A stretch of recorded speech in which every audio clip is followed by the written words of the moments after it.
Hey guys, thank you so much for tuning back in.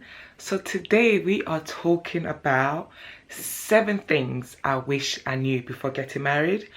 It's one of those things that we don't really talk much more about. As women, we're quite, you know, used to kind of romanticizing about marriage and just on that big day what it would look like and wearing the dress, but we don't actually think about what will happen after the marriage. So yes, so today I wanted to kind of share some of the things that I wish I knew before getting married. So hopefully it will help those of you who are not yet married to kind of like, look into these type of things. So guys, before we actually get into today's video, you know what I'm gonna say, right? If you're not already subscribed, make sure you do subscribe, and also make sure you hit the notification bell right next to it to be notified every time I post a new video. And if you are a returning subscriber, thank you so much for tuning back in. And without further ado, let's get started. Sorry guys, I had to stop and go and apply my lashes. I literally had them on the table and I forgot to put them on. Yeah, so that's why I look different. So this applies to also long-term relationships, so not just marriages, long-term relationships, okay? Because long-term relationships are like marriages, okay? So number 1, it's important for you to work on yourself prior to entering any relationship. So if you're someone who has trust issues, it's important for you to address that. If you've got a lot of baggages from past relationships, listen, we're all human beings. It's important to address that before you enter a relationship, because relationships are hard enough without, coming in there with baggages. Number 2, so you're in a relationship and the guy proposed to you and you are happy, you're extremely happy, you're on top of the world, and you're expecting everybody to be happy. No. Come down from the clouds, girl, because not everybody is going to be happy for you, and you need to be okay with that, okay? That's life, just because things are going well in your life, it doesn't mean that everybody's going to be happy for you. Some people are going to be throwing shades and that's when you really see who your true friends are. But it's all good, because sometimes these type of things happen to kind of let you know that these people would not, those people who are hating on you or who are not happy for you will not be going with you on your next journey, and that's okay. Another thing I've learned about marriage is compromise. Compromise. Oh my goodness. It's like, if you're one of those people who is very, very spoiled, let me tell you, girl or man, when it comes to marriage, you cannot always get your own way. You will have to compromise on so many things, and that's one thing I was like, okay, because I'm a Taurus, so I'm quite stubborn. I can be stubborn, I can be, okay, and that has improved, I must say, after being in marriage for a long time. Yeah, so I had to learn to compromise, because I'm someone, I always feel like I'm right, and most of the time I am right. Yeah, but seriously, I had to learn how to compromise, and that I can't always get my own way. And sometimes you feel like, this is the way things should be done, or this is the decision that you feel is right. But in a marriage, there's 2 people, so you need to kind of come to a mutual understanding, a mutual compromise. And yeah, that's one of the things that was a hard lesson I had to learn. Number 4, maintenance of the home. So back in the day, it was a woman's duty, to take care of the home, the kids, the cooking, just, yeah, everything about the home in general.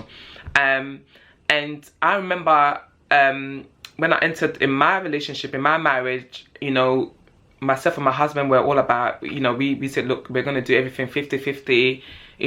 No one had a designated role. And I was like, yeah, that's what I'm talking about, because I'm not a traditionalist type of woman. I do have some traditional values that I hold, but I'm not a traditionalist in that sense. But girl, it does not play out like that, okay? You will end up with a majority of the maintenance of the home on your head. You will end up with, you know, the cooking, the laundry. Now, don't get me wrong, I'm not generalizing. I'm not saying that that is, you know, for all relationships, but generally I feel like women, from talking to other to female friends and acquaintances and stuff like that, you know, women generally end up with the maintenance of the home, generally, you know. So even though it's not really set in stone, you always end up with that responsibility with the laundry. Yes, they may help, but you end up with that responsibility. So it's almost like the times that they do help, you're like, oh wow, thank you so much, babe. Like, you are so grateful. Another thing I learned about marriage is that marriage is hard work. Why didn't anybody tell me this? Like, seriously, I wish someone had told me that marriage was hard work. I mean, now I remember my parents saying that it's not easy, you know, marriage and whatever, but no one actually sits you down and actually breaks it down how hard marriage is. It's extremely hard. Like, when you think about it, men, I mean, it's obvious, men and women are different, okay? The way men and women think, the way we operate, you know, the fact that women are much more, you know, emotional, you know, and it's just, there's so many differences. And no wonder there's that saying where, you know, they say men are from Mars and women are from Venus. Listen, there's truth to that, honestly, because sometimes I'm like, what planet are you on? What planet are you from, you know, to my husband. So yeah, so marriage is such hard work, because when you think about it, you are two individuals from two different backgrounds. You've been raised differently, different values, just everything is different basically, and you're coming together and you're having to try, sorry, that was my phone, let me switch that off, and you're having to come together and be one. So obviously there are going to be a lot of differences, a lot of difficulties, and a lot of challenges, and so to try to kind of merge, because often, you know, things you learn when you're growing up, and some of the values you hold are things that, you know, are kind of like instilled in you. So it's very hard to kind of remove yourself from those things, and also some of the habits that you form as you grow up as well. Again, those are really hard to kind of like get rid of. So when you come into a marriage, there's so many things, so many layers to peel back, you know, to peel off, and so many things to kind of like merge and compromise. So it does take time and hard work. For example, I'll give an example. I was someone who, like, if I had an argument, when me and my husband were dating in the early days, when we had an argument, like, I didn't want to sort it out. I didn't want to know. I was just like, that was it. When he calls me, I wouldn't want to answer. I was someone who needed to kind of stew.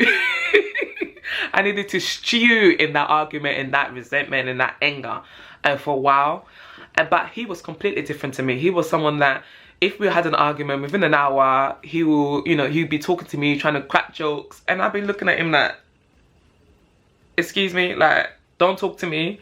You know, I would still be there begrudging him, and, you know, just didn't want to kind of like let the argument go. But I learned early on, thanks to him, he told me to kind of like not to stew in the argument, to just resolve it, because life is too short. So we got into a habit. So he got me into a habit of, every time we had an argument, we will always resolve it before we would go to bed. It had to be done.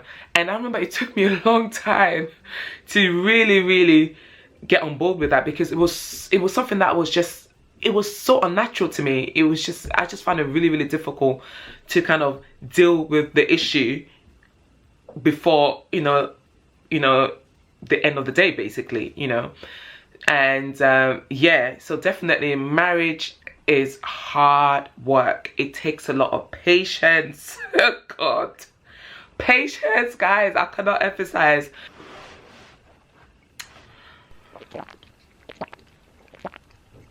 My mouth is dry. Okay, that's better. Okay, so number 6,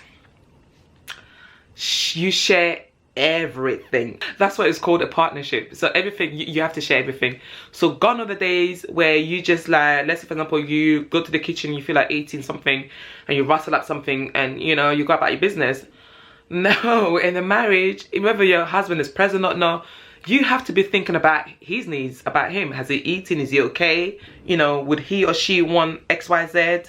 If you go to the shops, or maybe he might want a drink, or maybe he might like this snack. So you're always constantly thinking about somebody else's needs and wants, you know, which is something I never even thought, you know, about, you know, before getting married or being in a committed relationship, you know, because, you know, you always think about yourself, right? But in marriage, you become selfless. Last but not least, is making sure you have some me time. And I feel like that's one of the things that we don't really get taught about. I wish I was taught about, because you know, we're taught about, you know, pleasing your husband, taking care of your home, looking after the children. But no one ever talks about making sure that you are okay, making sure that you are full. As the saying goes, that you cannot pour from an empty cup. So it's important to make sure you are full of everything that you need. So taking care of your needs, like making sure that you have some me time.